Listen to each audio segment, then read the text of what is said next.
Canadian Bulldog here from Wrestling Merchandise and Memories. That's merchandiseandmemories.com. And welcome to another edition of Bulldog's Unboxings.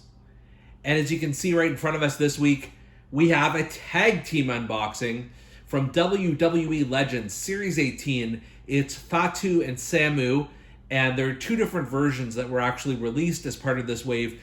There were the HEADSHRINKERS, and there were also the Samoan SWAT team. Slight variations to both different kinds, but these are the HEADSHRINKERS we're going to be opening. And I thought, I want to make them welcome in my collection, and what way than to better make them welcome than to bring along some family for them to align with. So we're first going to begin with Fatu here. We're going to unbox him, and right behind him are his, I'm going to say, parents. One of them is his parent, maybe both of them are his parents. I'm not quite sure how the Samoan family tree works, but you can see Afa and Sika, the wild Samoans.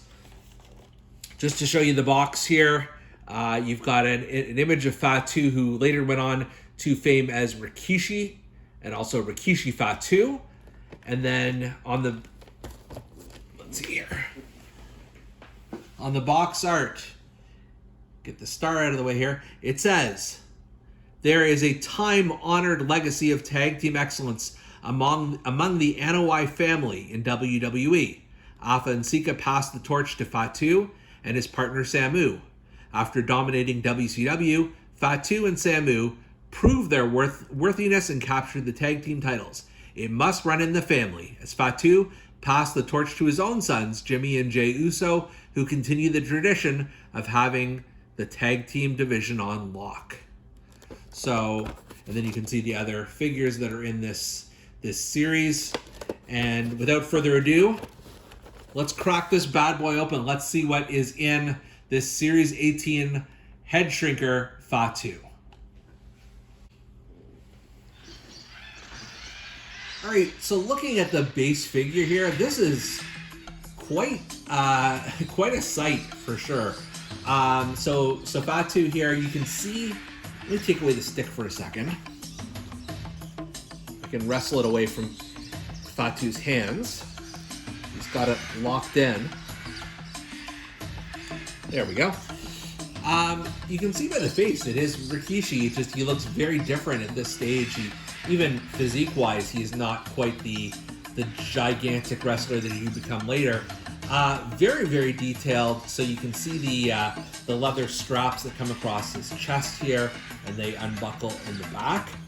As well as you've got these trunks aren't as detailed as the Samoan SWAT team's ones, just because that's not how these are the ones that are accurate to what they wore. But you can also see here he's got the leg wraps here that are also removable and seem to be falling down. He's got bare feet. And then you just got a small pattern here on the sides, elbow pads on here, but very detailed for an elite figure. And certainly we've never seen this version, I don't believe, of Rikishi. Oh no, that's not true actually. Sorry, we do have this version in the Hasbros, but this is the first time since then that we've had a version of this version of Fatu. In addition, you've got this gigantic bamboo stick that he holds. This is it's almost like ladder size how long it is, and then you can even see just little details on the tape in two sections, and then this, of course, it comes apart into several pieces. In addition, Fatu comes with two extra hands, sort of almost like claws here. I'm just trying to pick them up. Almost like claw-style hands that if you'd rather have him scratch and claw his way to winning the match, you can do that. And then there's also a sarong that they would wear from time to time that unfastens in the back here. So I'm going to put that on really quickly here. All right, so you put the sarong on, the giant stick. You got these leg wraps on here. You're good to go. This is a very detailed figure, really cool one too.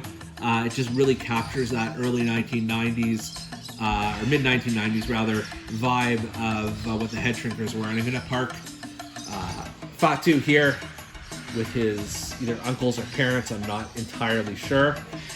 Put him back here. And then now we're going to be looking at Samu. And who's behind Samu but his, I'm going to say, nephews, the Usos. So we've got 3 generations of WWE Samoan tag teams that are all related. As you'll notice here for Samu, he is the first time in the line, and he comes, essentially with the same type of goodies here. On the back of the package, before there were the Usos, Samu represented the Anoa'i family legacy in the tag team division, along with his partner Fatu. Paul Lee dangerously brought them to WCW when there were battled legends like the Road Warriors and the Midnight Express. It was in WWE, however, where Samu captured the tag team championship, cementing his place in the family legacy. I actually did forget about that they were tag team champions. This is when they'd turned babyface, and they had Captain Lou managing them, as well as Alpha over there, and they beat the Quebecers for the titles, if I'm remembering correctly. But enough about that. Let's open up this box of Samu first time in the line.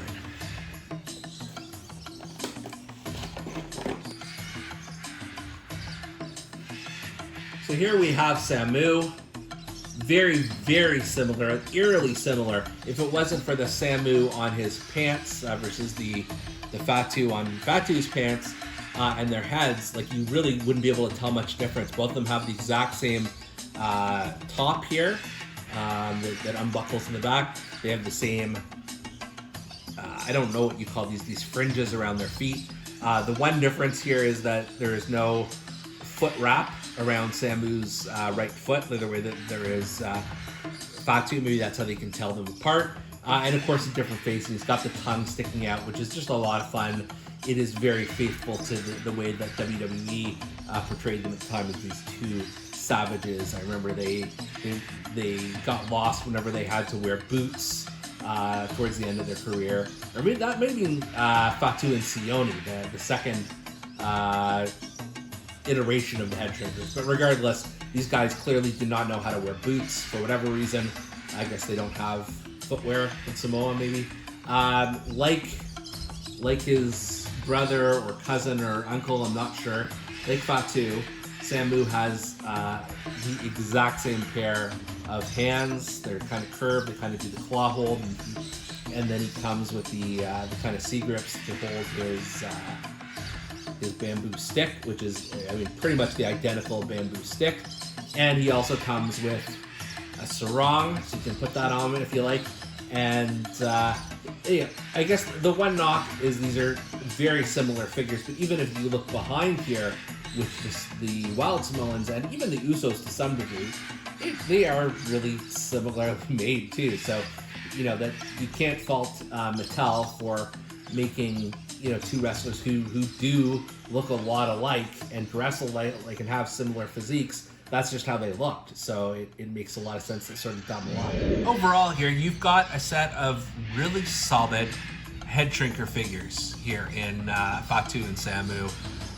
You can see they fit in well with the rest of the family. So you can have not a trios match, I guess a triangle tag team match or something like that among Samoan tag teams if you're so inclined, if you've got these figures. But I just sticking with the HEADSHRINKERS right now, I really like the look. I like the extra detail that they gave to them, and it's one of these figures that you never really knew you needed until you've got them in hand, and it just makes such a cool set. There, of course, are also the Samoan SWAT team variants where I believe Fatu has different hair color and they have different patterns on their trunks as well. But really, either set is fine as far as I'm concerned. Hope you enjoyed this edition of Bulldog's Unboxings, and we'll see you next time.